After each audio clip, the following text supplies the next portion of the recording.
Last time we saw how automation naturally grew into AI once compute arrived. Now there are thousands of models out there. So which is it? One AI that does everything or one AI for each job? To answer that, you need one word. That word is modality. Every model is simple on the surface. Input goes in, output comes out. If text goes in and text comes out, one type in, one type out, that's a single modality model.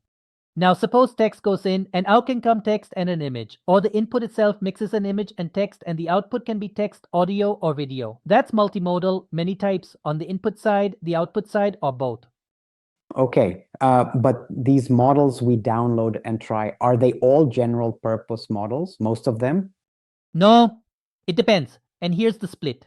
A general purpose model isn't bound to one task. Ask it about medicine, aerospace, mathematics, or a children's joke. It responds to all of it. And usually it's multimodal too. Mostly text, but give it an image and it handles that as well. A specific model is the opposite. Take a general model and fine-tune it until it's excellent at medical records. Now it's a specific model. A model that only generates video, specific.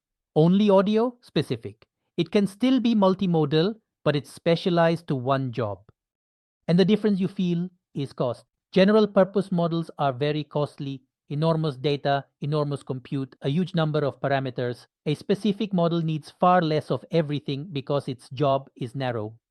So you don't have to guess anymore. Look at the purpose. One job or any job. Look at the modality, what goes in, what comes out. Those two things tell you exactly which kind of model you're looking at.